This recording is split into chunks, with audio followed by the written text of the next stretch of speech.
Anybody want to blue sky that? Does that mean every day's an opening day? Is it something different in the way that we? Is it something different in the way? What, do we do it by vertical? Do we? Win or go home? How's that? I mean, go jump in on that because I got murmurs in the audience that there was agreement. Do we need it? I think we probably need to pull together and come up with how do we want to say it and present ourselves. But ultimately, I think there's a lot of stuff that's happening at grassroots level, and I think a lot of things that also are happening is growing the awareness around entrepreneurship in Atlanta, in Georgia. With these opportunity of tax credits, we're talking about more investment. I think one of the things that is exciting is there's a lot of young kids out there that are looking to get into entertainment, and we can start to provide a awareness or education, as Shay was mentioning, to really educate kids on how do you start a studio, how do you make a video game, or how do you make a online video web series. I mean, the transformation of entertainment is drastic right now. You got so much going on with where TV, newspapers, have been the traditional media, and now we're starting to see this emergence of more of a many-to-many communication, with Twitter and Facebook, and ultimately we want to figure out how do you monetize on that and grow that as a business, and I think that's going to be our challenge is how do we help not only grow it here, but brand it and make this a home for lots of the leading companies in that space. Yeah, and the local talent, just the kids coming up, and high school, college, kids that are not thinking of leaving Atlanta and Georgia, and staying in our state and staying here. Whatever it has to do, whatever we have to do to aggregate that and keep it here. If I might say, branding started right there with that peach. When we sold the governor on the idea that through the film industry and what work we could do, we could brand Georgia all over the world through putting this peach in everything produced that went out of the state. Yeah. What an amazing success that has been. I would like to take a second and thank a particular gentleman who's actually in LA right now by the name of Rick Wrights, who I call the architect of this bill. He was the one who came up with the branding idea when the governor charged us to think outside the box. When he appointed the advisory commission, and we knew we were almost out of the business at that time, and he charged us to think outside of the box. I remember Rick and I had a conversation that went something like, gee, wouldn't you have to be in that box to think outside of it? We were like, what should we do? This idea, this promotional idea, was what the governor actually saw as the future of some type of branding for our state, something that would get the word out throughout this country and internationally about Georgia.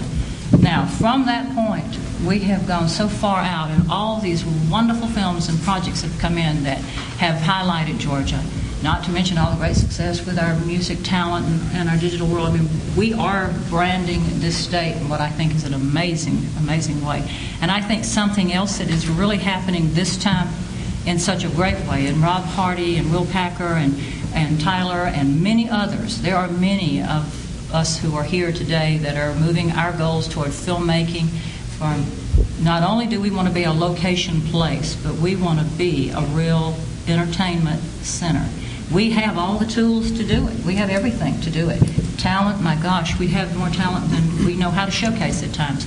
So we are branding, and we should continue to do that. Governor gave us a chance to put that peach out there, and we have succeeded at doing that, so we owe him. That's why I liked it when Mitch said that. I, too, have heard the governor say, one of the first times I saw him after the bill had been passed and some success had come our way, he said to me, you're the only industry I have ever had that came back and said, thank you for helping us. And it was, he's been a big champion of our cause since then. Let's hope that we'll get another governor who'll feel that way about us. But branding Georgia has begun, and I think that we are bringing up people from talent, from producers, from the musical world, all of our industry to really make a statement about what this state is all about.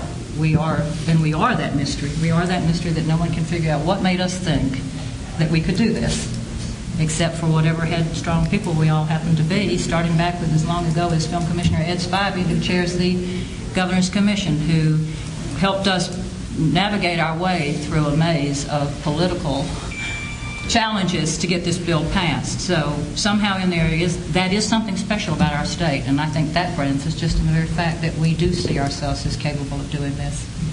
I think another thing too is that we've got to this particular the white pages and this whole effort.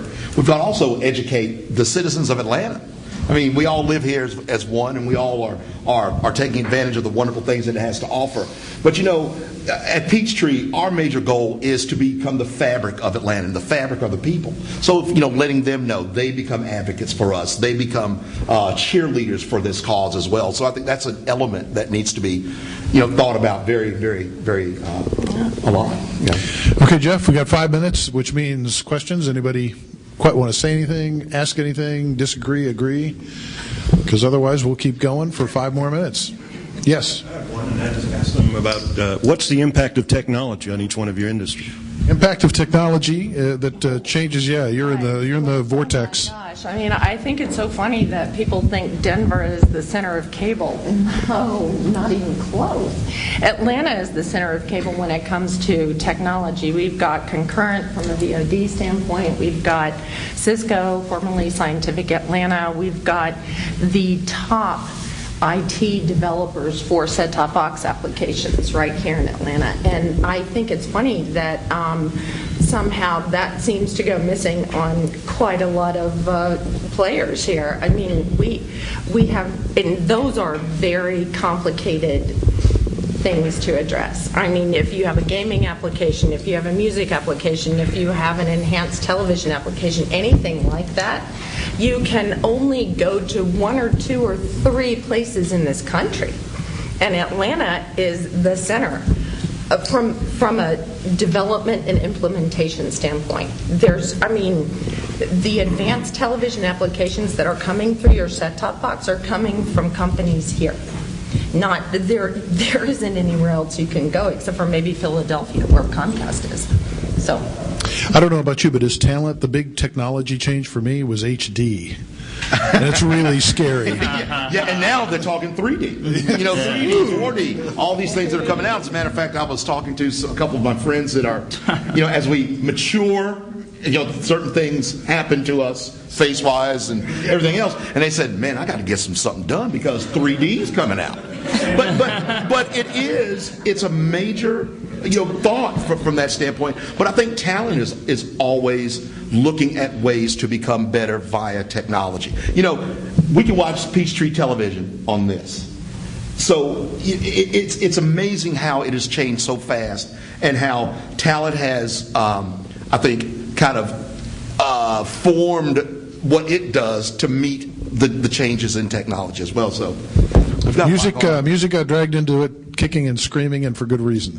Well, I mean, now with the fact that artists can distribute their own material, eliminates the need for a large record company. So you basically have taken that, the control, and you put it in the artist's hands. And we did go kicking and screaming, and it is changing. It has changed, and it's evolving so quickly. But now you have the opportunity, and that's what this time is, I think, in Georgia and also in the music industry. It is a terrific opportunity for startups. It's for unique and creative thinking, and that's it's a wonderful opportunity to be 360 degrees. Just as you said, you can do everything here in this state. Earl Clue, the great jazz guitarist who lives here, told me when he recorded for Warner Brothers, he made 5 cents on the dollar of every dollar of his albums that were sold, and now he can make significantly more money selling significantly fewer albums. So, kicking or screaming or not, that's what it becomes. Well, and it's also a way to connect with the fans. I mean, if you're an artist now, you can connect directly with your fans, social media through technology now. So the power is in the hands of the artists. Technology and impact on Keneva. There's a little bit of technology in video games, but one of the things that we're trying to do is build a platform for anybody to make video games. Historically, they've been expensive, and it costs millions of dollars to make a video game. And one of the things that we're trying to do is give away the technology, so the cost for that goes to zero.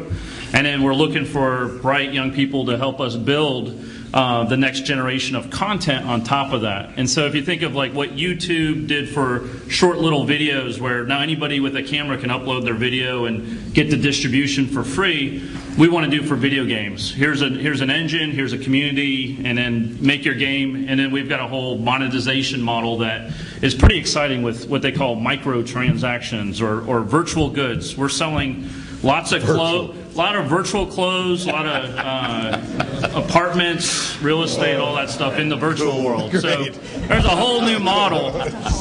Fashion, you know, let's get He's some a fashion hologram? going. You're a hologram? He's a hologram. Yeah, it's all going virtual.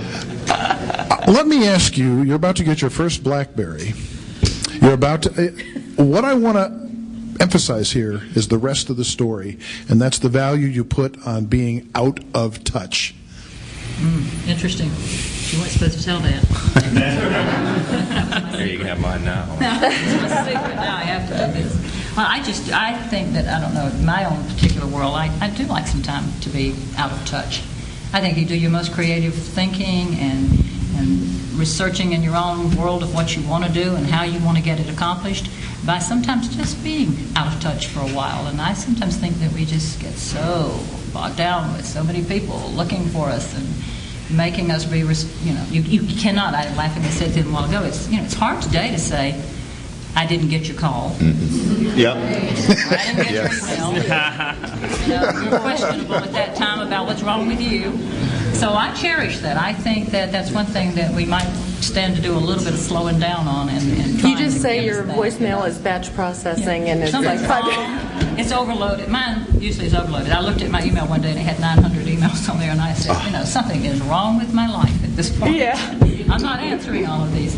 But I do think that we need that creative time. And again, maybe that's a part of how we became who we all are that are sitting here today, because we weren't in L.A. where there never is a downtime. That's a great Perhaps point. we were at a place where we cherished That's a great that point. part of our lifestyle. I know that for me, and I'm sure for some of my friends sitting here, there never has been a day when we could not have worked in Los Angeles. Most of us are here because we have chosen to be here, because all of us have been in LA. We've spent our time there. We've paid some dues in and out of there. And I know for myself, I just look at, I have family there. I have all kinds of reasons for why I should possibly consider living in California. And the biggest one for me always is, no, I like my lifestyle here. And you know what? I like my friends here. We've all grown up together in this business. We've been through the ups and the downs and the ins and the outs, and our creative energy may just come from our ability to sometimes say, we're closing down, we're taking our downtime right now so we can continue to be creative. That's great shit. Even if Thank it you. makes me a lot. Okay, Dan, worldwide CIO, Turner, how's technology impacting you? Well, again, I mean, it's, as a content company, we say we're a content company, but we're also a technology company, and it's opened up so many streams of revenue for us.